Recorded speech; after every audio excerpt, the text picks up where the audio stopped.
Apex club of জাহাঙ্গীরনগরের আয়োজনে ৪৪তম district 2 convention ২০২৫ অনুষ্ঠিত।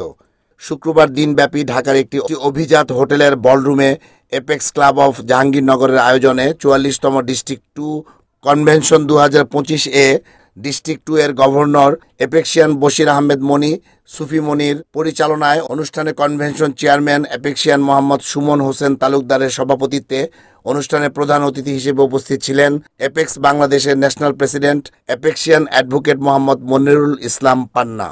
বিশেষ অতিথি হিসেবে উপস্থিত ছিলেন এপেক্স বাংলাদেশ ফাউন্ডেশনের secretary Apexian Mohammad Aslam Hossain, past national president Apexian Ruhul Moin Chowdhury, Apexian SM. Hasan Ali PhD, Apexian Bhubanlal Bharati, engineer TK. Baroi Tarun. অনুষ্ঠানের শুরুতে প্রধান অতিথি ও বিশেষ অতিথিবৃন্দদেরকে ফুলের শুভেচ্ছা জানায় এপেক্স ক্লাব অফ জাহাঙ্গীরনগরের কার্যনির্বাহী সদস্যবৃন্দ। প্রথম অধিবেশনে আলোচনা পর্বে কনভেনশনের সার্বিক দিক ও ভবিষ্যৎ পরিকল্পনা নিয়ে বক্তব্য রাখেন বিশেষ অতিথিবৃন্দ।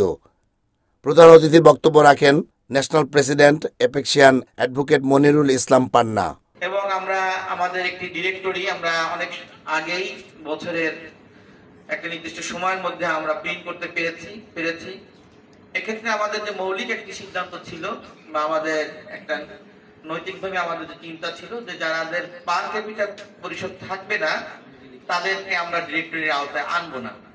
এভাবে আমাদের অনেক ভাই, আমাদের অনেক প্রিয়জন, আমাদের অনেক বন্ধু যারা আমাদের সাথে খুব ভালো সম্পর্ক, হয়তো অনেক সময় তারা মিস্টেক করার কারণে বা সময়ের অ্যাডজাস্টমেন্টের অভাবের কারণেও তাদের পার ক্যাপিটালে দিতে পারেননি, কিন্তু তারপরেও আমরা কিন্তু নিয়ম রক্ষার্থে তাদেরকে কিন্তু আমরা এখানে রাখিনি। এদিক থেকে আমাদের একটা ভালো দিক যে আমাদের যে ডিরেক্টরিটি বের হয়েছে, বলা যায় যে সকল অ্যাপ্লিকেশনরা এখানে যারা আছেন তারা অ্যাক্টিভ। মধ্যাহ্নভোজের পর দ্বিতীয় অধিবেশনে এপেক্স ক্লাব অফ জাহাঙ্গীরনগর সহ ডিস্ট্রিক্ট 2 এর সকল ক্লাবের কার্যবিবরণী পাঠ, অনুমোদন এবং হিসাব সংক্রান্ত বিষয়ে বিশদ আলোচনা শেষে অনুমোদিত হয়। ক্লাব কার্যবিবরণী পাঠের পর অতিথিবৃন্দের হাতে সম্মাননা ক্রেস্ট তুলে দেন কনভেনশন কমিটির চেয়ারম্যান সহ অন্যান্যরা। শেষে র্যাফেল ড্র অনুষ্ঠিত হয় এবং পুরস্কার বিতরণের মধ্য দিয়ে ৪৪তম ডিস্ট্রিক্ট 2 কনভেনশন ২০২৫ সমাপ্ত হয়। রিপোর্ট আহমেদ শরীফ, NAN TV।